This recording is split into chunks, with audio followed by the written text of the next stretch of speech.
There is a finding in psychology that I think about more than almost anything else I have ever read. When researchers ask people about the things they regret, something strange happens depending on the time frame. In the short run, the last week, the last month, people mostly regret the things they did, the thing they said, the money they spent, the mistake, but stretch the timeline out. Ask people about their whole life, and it flips, completely and overwhelmingly.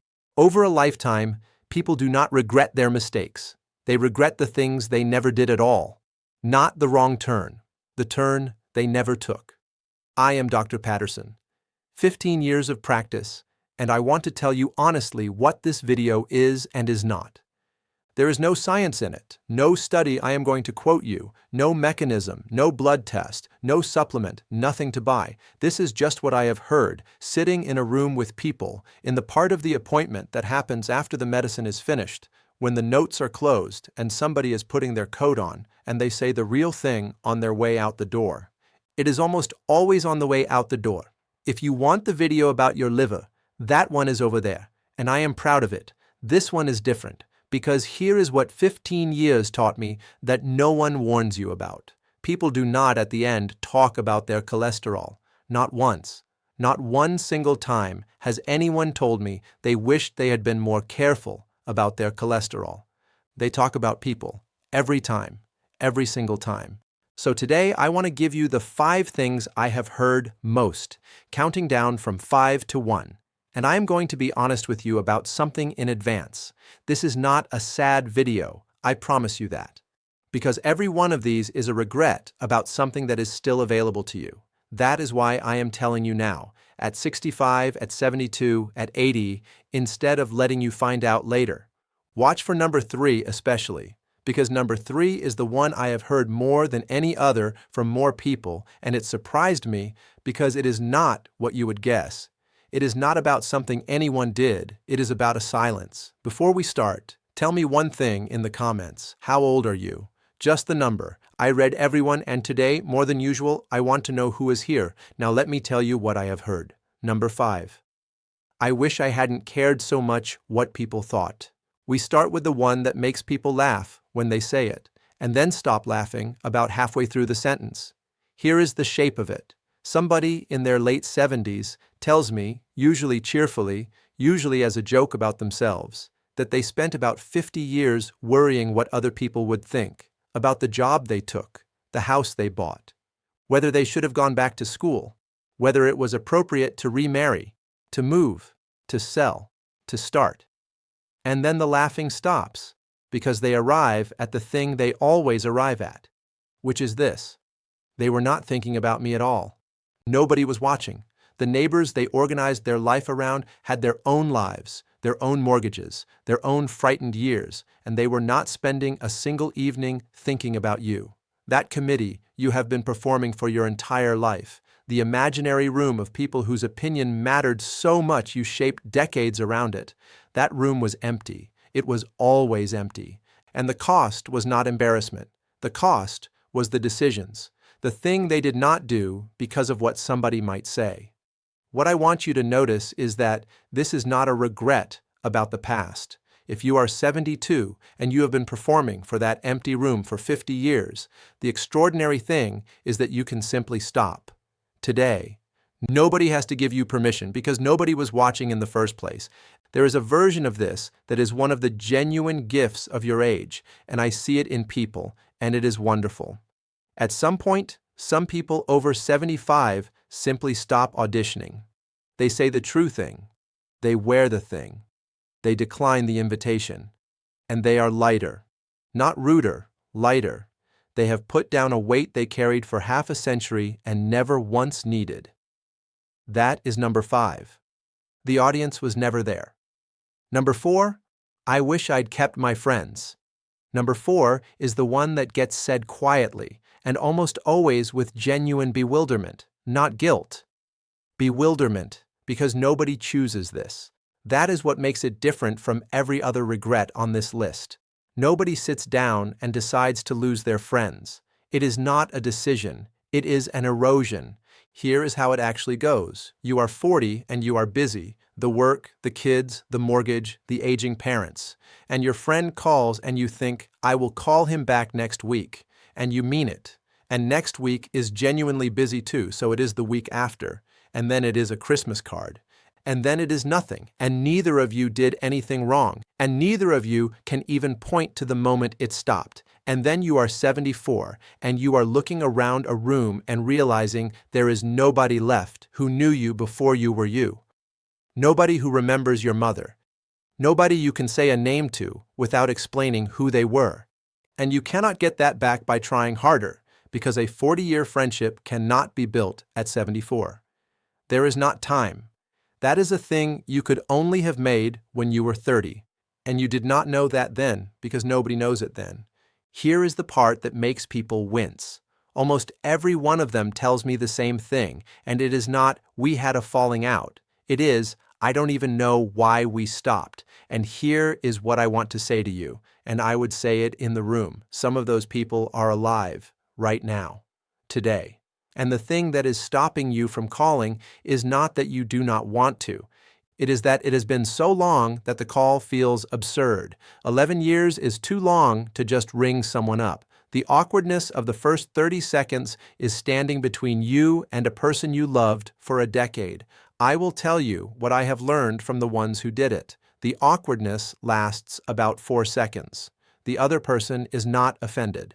The other person is relieved because they were sitting on exactly the same side of exactly the same silence, thinking exactly the same thing about you. Somebody has to go first. At 74, that person may as well be you. You have less to lose than you have ever had in your life. Number 3. I wish I'd said it. Here is the one I told you to watch for, and it is the one I have heard more than all the others combined. And here is what surprised me, and it took years to notice. It is never about the fight. I thought it would be. I assumed people would sit there and tell me about the terrible thing they said, the row, the falling out, the sentence they wished they could take back. And people do have those. Of course they do. But that is not what they bring up in the doorway with their coat on. What they bring up is the thing they never said, the apology they never made, and now the person is dead. The I love you they somehow never got round to saying out loud to their own father in 50 years, because it was not the kind of thing said in their family. The I'm proud of you that a child never heard, and now that child is 45 and still waiting and does not know they are still waiting. The truth they never told a spouse. The gratitude they never spoke to the one teacher who changed everything and then read the obituary. Every single one of those is a silence, not a mistake. A silence, and I think I understand why they hurt more, and it is this. A fight, you can repair, you can apologize. The words are out, and the thing is at least alive, messy, but alive. But a silence just sits there for 40 years, growing, and every year that passes makes it harder to break, because now you would have to explain the silence too. And then somebody dies, and it becomes permanent. And the thing about a permanent silence is that it never stops being unfinished. You do not get to resolve it. You just carry it. Here is what I want to say, and I want to say it plainly because this is the whole reason I made this video. The people you would say it to are, some of them, alive right now. That is not a small fact. That is the entire fact. You are watching a video about the most common regret of people at the end of their lives, and you still have the thing they no longer have, which is the chance. And it does not need to be a scene. This is what people get wrong. They imagine some enormous emotional confrontation, and because they cannot face that, they do nothing for another decade. It does not have to be that. It can be a sentence on the phone. It can be one line in a letter. And I have watched people write those letters, and I have watched what happened. And I will tell you honestly that the letter mattered more to the person who received it than the writer could ever have believed. It can be 9 words. I don't think I ever told you this, but that is all. That is the whole thing. 9 words and a silence 40 years old just ends. Let me pause here for 1 second, because this is the natural spot.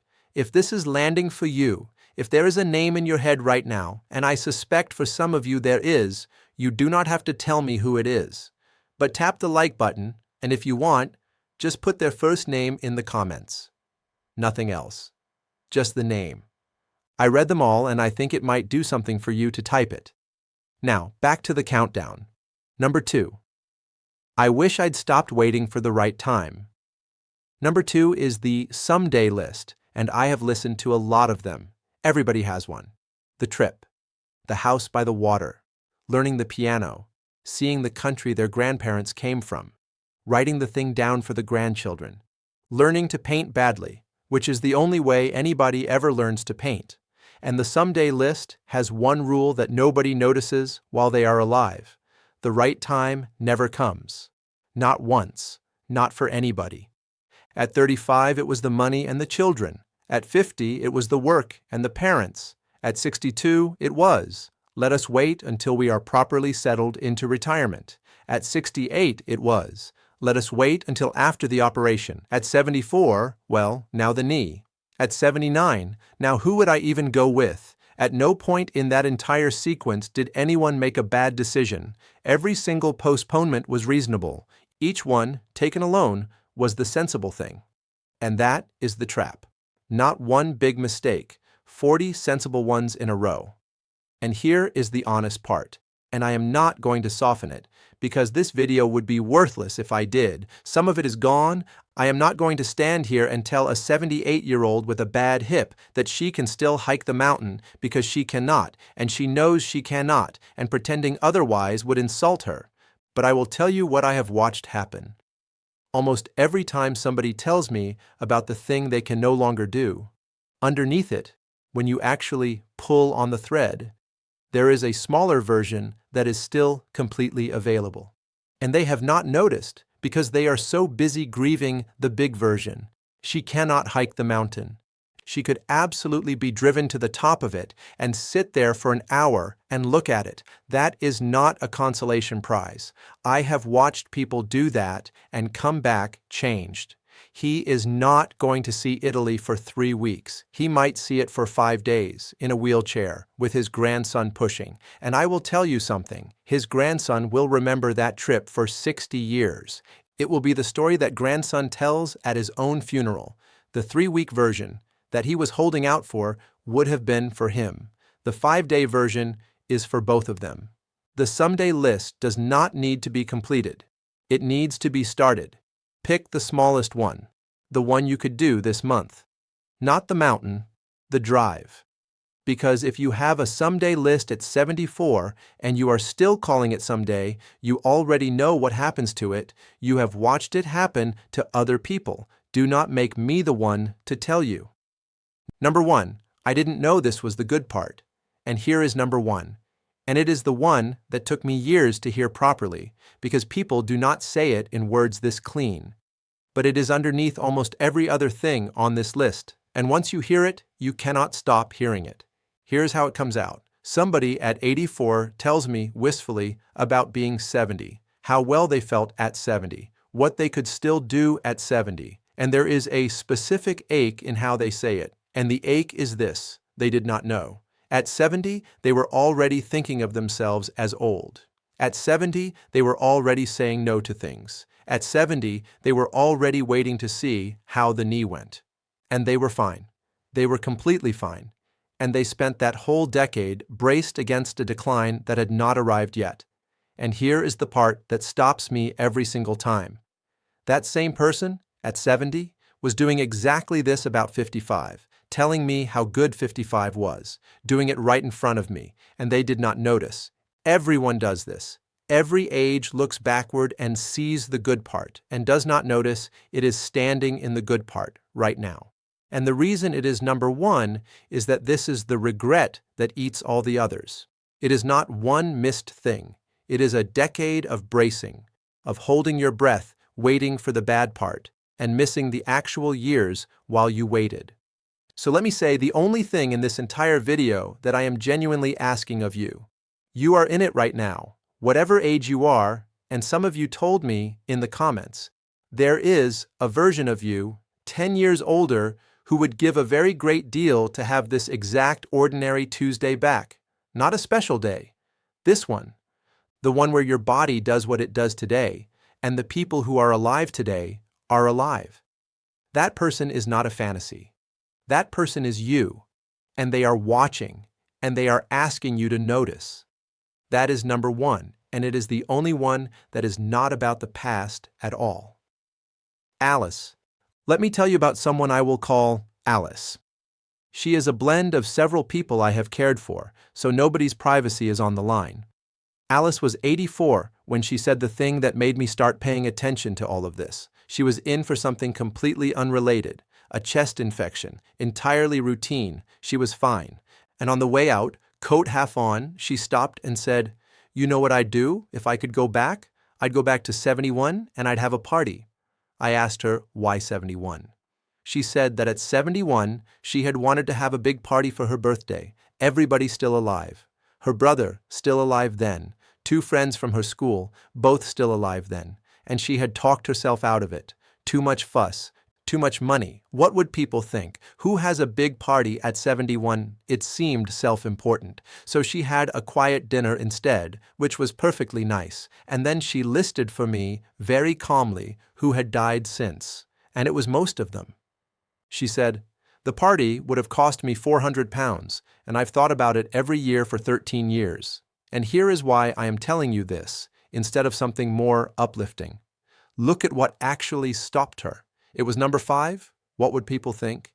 And what it cost her was number 4 and number 3, all the people in one room, all the things said out loud, one afternoon, while they were all still there.